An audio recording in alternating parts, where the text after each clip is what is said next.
নমস্কাৰ, আপোনালোক সকলোকে স্বাগতম জনাইছোঁ অসম ফিচাৰ ইউটিউব চেনেললৈ। আশা কৰোঁ আপোনালোক সকলোৰে খবৰ ভাল। Srimanta Sankaradeva university of health science চমুকৈ SSUHSৰ বি ফাৰ্ম আৰু ডি ফাৰ্মৰ এণ্ট্ৰেন্স এক্সামৰ কাৰণে এপ্লিকেশ্যন ফৰ্ম মুকলি হৈ গ'ল। তো এতিয়াৰে পৰা কেণ্ডিডেটে তেওঁলোকৰ অনলাইন এপ্লিকেশ্যন ফৰ্মখন ফিল আপ কৰিব পাৰিব। অনলাইন এপ্লাইটো কৰাৰ আগতে কিছুমান জানিবলগীয়া তথ্য আছে, তো এইবিলাক জানি লোৱাৰ পিছতে আপোনালোকে অনলাইন এপ্লাইটো কৰি ল'ব। এতিয়া Srimanta Sankaradeva university of health ছায়েন্সৰ ফালৰ পৰা অফিচিয়েলি নটিচ আহি গ'ল। তো ইলিজিবল ক্ৰাইটেৰিয়া, ইয়াৰে ফি ষ্ট্ৰাকচাৰ বা গ্ৰেছ মাৰ্ক একচেপ্ট কৰে নে নাই, সকলোবিলাক তথ্যৰ এখন নটিচ প্ৰকাশ কৰিলে এই নটিচখনত আপোনালোকে সকলোবিলাক চাব পাৰিব। তো এই নটিচৰ PDF বা এপ্লিকেশ্যন ফৰ্মৰ লিংক আমাৰ ৱেবছাইটতে পাই যাব। তো এই পষ্টটোৰ লিংক ডেছক্ৰিপশ্যনত দিয়া আছে। তো ইয়াতে ক্লিক কৰাৰ পিছত তলৰ ফালে স্ক্ৰল ডাউন কৰিব। তো তলৰ ফালে স্ক্ৰল ডাউন কৰাৰ পিছত আপোনালোকে সকলোবিলাক ডিটেইলছে ইয়াত পাই যাব। কেনেকৈ এপ্লাই কৰে, ফি ষ্ট্ৰাকচাৰ কিমান, মিনিমাম কোৱালিফাইং মাৰ্ক তো দিয়া আছে। তো তলৰ ফালে ইম্পৰ্টেণ্ট ৱেব লিংক ইয়াতে দিয়া আছে। তো ইনফৰমেশ্যন বুলেটিন বুলি দিয়া আছে। তো ইয়াতে ডাউনলোড অপশ্যনত ক্লিক কৰিলে আপোনালোকে ইনফৰমেশ্যন বুলেটিনখন ডাউনলোড কৰিব পাৰিব। আৰু ৰেজিষ্ট্ৰেশ্যন ফৰ্মৰ লিংক বা এপ্লিকেশ্যন ফৰ্মৰ লিংক ডাইৰেক্ট দিয়া আছে। তো ইয়াতে ৰেজিষ্ট্ৰেশ্যন ফৰ্মত ক্লিক কৰিলে আপোনালোকক ডাইৰেক্ট অফিচিয়েল ৱেবছাইটৰ এপ্লিকেশ্যন ফৰ্মলৈ ৰিডাইৰেক্ট কৰি দিব। নেক্সট লগইন কৰিব লাগিলেও ইয়াৰ পৰা কৰিব পাৰিব। তো যিহেতু আমি ইনফৰমেশ্যন বুলেটিনখন চাম, তো ডাউনলোড অপশ্যনত ক্লিক কৰিব। তো ডাউনলোড অপশ্যনত ক্লিক কৰাৰ পিছত ইয়াৰ যিখন ইনফৰমেশ্যন বুলেটিন আছে সেইখন আহি যাব। তো ফাৰ্ষ্ট আমি এইটো ভিডিঅ'ত ইনফৰমেশ্যন বুলেটিনখনৰ বিষয়ে চাম। নেক্সট ভিডিঅ'ত কেনেকৈ অনলাইন এপ্লাই কৰে তাৰে ওপৰত দিম। আপোনালোকে আমাৰ চেনেলটো ছাবস্ক্ৰাইব কৰি থৈ দিব আৰু হোৱাটছআপ গ্ৰুপত জইন হৈ ল'ব। তো এতিয়া এডুকেশ্যনেল নটিচ এইখন হয়। তো নটিচৰ ফাৰ্ষ্ট পেজটো অলৰেডি আগতে পঢ়াই দিয়া হৈছে। তো তেওঁলোকে প্ৰথমতে আৰু এখন নটিচ প্ৰকাশ কৰিছিল। তো ফাৰ্ষ্ট পেজটো ছেমে হয়, পিছৰখিনিয়ে বেলেগ হয়। তো ইয়াতে থুলমূলকৈ দি দিছোঁ।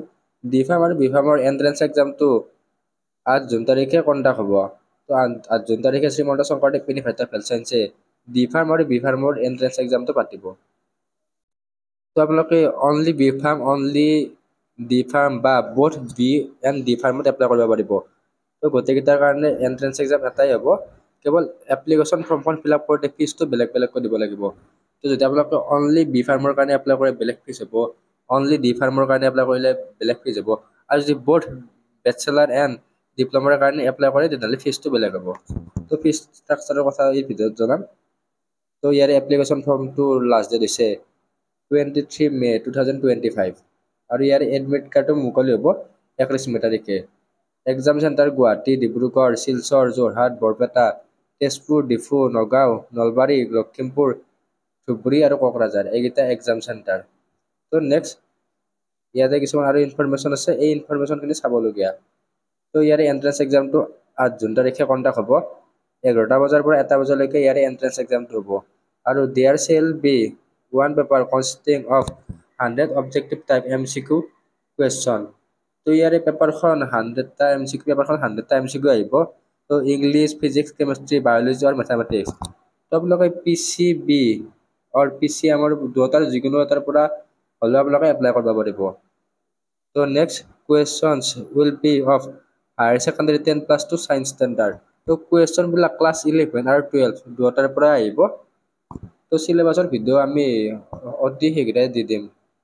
তো মাৰ্ক ডিষ্ট্ৰিবিউশ্যন ইংলিছৰ পৰা 25 মাৰ্ক, ফিজিক্সৰ পৰা 25 মাৰ্ক, কেমেষ্ট্ৰিৰ পৰা 25 মাৰ্ক আৰু বায়'লজি নহ'লে মেথছৰ পৰা 25 মাৰ্ক। তো আপোনালোকে PCB বা PCMৰ দুয়োটাৰ কোনোবা এটাৰ পৰা এপ্লাই কৰিব লাগিব। কিন্তু আপোনালোকে PCB বা PCM দুয়োটাৰ পৰা এপ্লাই কৰিব নোৱাৰে, কোনোবা এটাই PCB আৰু PCM। তো যদি আপোনালোকে 2025ত BSc nursing, D pharm, paramedical কৰ্চৰ এণ্ট্ৰেন্স এক্সাম দিম বুলি ভাবি আছে, তেনেহ'লে আমাৰ ই বুক আৰু মক টেষ্ট চিৰিজবিলাক লৈ ল'ব পাৰিব। তো ই বুকত 4000তকৈ অধিক MCQ উইথ এনচাৰ পাব। তো ইয়াতে আপোনালোকে ফিজিক্স, কেমেষ্ট্ৰি, বায়'লজি আৰু ইংলিছ গ্ৰামাৰৰ MCQ কুৱেশ্যন পাব। অসমীয়া মাধ্যম বা ইংৰাজী মাধ্যম দুয়োটা মাধ্যমে উপলব্ধ আছে। আপোনালোকে যিটো মাধ্যম ল'ব খোজে সেইটো মাধ্যমে পাই যাব। তো ই বুকৰ প্ৰাইচ 149 আৰু মক টেষ্টৰ প্ৰাইচ 70। তো আপোনালোকে ই বুক আৰু মক টেষ্ট দুয়োটা কম্বাইন কৰি ল'লে 199 হয়। তো যিবিলাক আগ্ৰহী কেণ্ডিডেট আছে তেওঁলোকে এই ই বুক কেইখন লৈ ল'ব পাৰিব। তো লিংক ডেছক্ৰিপশ্যনত দিয়া আছে, ডাইৰেক্ট ডেছক্ৰিপশ্যনৰ পৰা নহ'লে হোৱাটছএপত কণ্টেক্ট কৰি লৈ ল'ব পাৰিব। ডিছপ্লেত হোৱাটছএপ নম্বৰ দিয়া আছে, আপোনালোকে হোৱাটছএপত কণ্টেক্ট কৰি লৈ ল'ব। তো নেক্সট মেৰিট লিষ্টখন প্ৰকাশ কৰোঁতে কিছুমান নিয়ম, মানে ধৰক দুটা কেণ্ডিডেটে A and B same mark পাইছে 80-80, তো দুবৰে ৰেংক বেলেগ বেলেগ হয়। তো তেওঁলোকতো ফাৰ্ষ্ট প্ৰিফাৰেঞ্চ বায়'লজি থকা বা বায়'লজিত বেছি মাৰ্ক পোৱাৰ ফাৰ্ষ্ট প্ৰিফাৰেঞ্চ দিয়ে, তেওঁৰ ৰেংকটো অলপমান আগতে দিব। যদি বায়'লজিত দুটাৰে ছেম হয় তেনেহ'লে কেমেষ্ট্ৰিৰ বেছি মাৰ্ক পোৱাটো আগতে তেওঁলোকে প্ৰিফাৰেঞ্চ দিব। তো তেনেকুৱা প্ৰিফাৰেঞ্চখিনি তেওঁলোকে দি দিয়ে। তো নেক্সট ইয়াতে কিছুমান মিনিমাম কোৱালিফাইং মাৰ্ক দিয়া আছে। তো ইয়াতে কোৱালিফাইং মাৰ্কখিনি দিয়া মানে নহয় যে এইখিনি মাৰ্ক পালে আপোনালোকে গভাৰ্ণমেণ্টকৈ চিট পাব। তো এইখিনি জাষ্ট কোৱালিফাইং মাৰ্কে দিয়া আছে। তো গভাৰ্ণমেণ্টৰ কাৰণে 30% পালে আপোনালোকে কোৱালিফাইড হয় বুলি দিয়া আছে। নেক্সট SC STৰ কাৰণে 20%, মানে আপোনালোকৰ কিবা কাৰণে যেতিয়া কাউন্সিলিংটো অনলাইন হয় সকলোবিলাক কেণ্ডিডেট ইলিজিবল হ'লে তো 30%ৰ পৰাহে ইলিজিবল হ'ব। নেক্সট প্ৰাইভেটৰ কাৰণে জেনেৰেল DWCৰ কাৰণে 20%, SC ST OBCৰ কাৰণে 18%। আপোনালোকে 20 বা 18 পালে প্ৰাইভেটত এডমিশ্যন ল'ব পাৰিব। তো নেক্সট ইয়াতে প্ৰাইভেটৰ কাৰণে আপোনালোকে স্ক্ৰীনশ্বট মাৰি ৰাখক। তো নেক্সট ইলিজিবল ক্ৰাইটেৰিয়া দিয়া আছে। ইয়াতে application must B N Indian citizen, তো ভাৰতৰ বাসিন্দা হ'ব লাগিব। নেক্সট পাৰ্মানেণ্ট ৰেচিডেন্ট চাৰ্টিফিকেট, তো আপোনালোকে অসমৰ স্থায়ী বাসিন্দা হ'ব লাগিব আৰু গভাৰ্ণমেণ্ট এডমিশ্যন ল'বৰ কাৰণে আপোনালোকৰ PRC চাৰ্টিফিকেটখন লাগিব। তো আমি অলৰেডি ডকুমেণ্ট কি ডকুমেণ্ট লাগে তাৰ ওপৰত ভিডিঅ' বনাই থৈছোঁ, আপোনালোকে চেক আউট কৰি ল'ব পাৰিব। আমাৰ চেনেলত গৈ কিনে চেক আউট কৰি ল'ব পাৰিব। তো নেক্সট পইণ্ট যিটো আছে সেইটো বহুতেই ইম্পৰ্টেণ্ট পইণ্ট হয়, কাৰণ বহুত কেণ্ডিডেটে সুধি আছে যে গ্ৰেছ মাৰ্কৰ কথা একচেপ্ট কৰে নে নকৰে, 1 মাৰ্ক গ্ৰেছ থাকিলেও একচেপ্ট হয় নে, ইয়াতে মেনশ্যন আছে, সেইটো আপোনালোকক জনাই দিম। তো 3 number point, candidate must have passed higher secondary 10+2 science or equivalent examination with English, physics, chemistry, biology or maths। তো আপোনালোকে 10+2 মানে হাই ছেকেণ্ডাৰীটো ছায়েন্স ষ্ট্ৰীমৰ পৰা হ'ব লাগিব আৰু ফিজিক্স, কেমেষ্ট্ৰি, বায়'লজি নহ'লে মেথছ আৰু ইংলিছটো থাকিব লাগিব। PCB বা PCM থাকিব লাগিব ফ্ৰম ৰিকগনাইজ বৰ্ড। তো AHSEC বা CBSE এইবিলাক বৰ্ডৰ পৰা হ'লে হৈ যাব। ইয়াতে তাৰে পিছত উইথাউট গ্ৰেছ মাৰ্ক, তো আপোনালোকে এইটো পইণ্ট মন কৰিবলগীয়া। তো BSc নাৰ্ছিং আৰু D-Pharm স্পষ্ট ভাষাত মেনশ্যন কৰে যে আপোনালোকৰ গ্ৰেছ মাৰ্ক থাকিলে ইয়াতে আপোনালোকৰ এপ্লিকেশ্যন ফৰ্মখন আপোনালোকৰ ৰিজেক্ট হ'ব।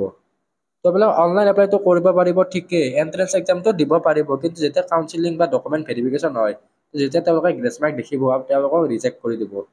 আপোনালোকৰ এপ্লিকেশ্যন ফৰ্মখন ফিল আপ কৰিব পাৰিব বা এণ্ট্ৰেন্স এক্সামো দিব পাৰিব, কিন্তু যদি আপোনালোকৰ গ্ৰেছ মাৰ্ক আছে তেনেহ'লে আপোনালোকৰ ইয়াৰে এণ্ট্ৰেন্স এক্সামটো দি লাভ নাই।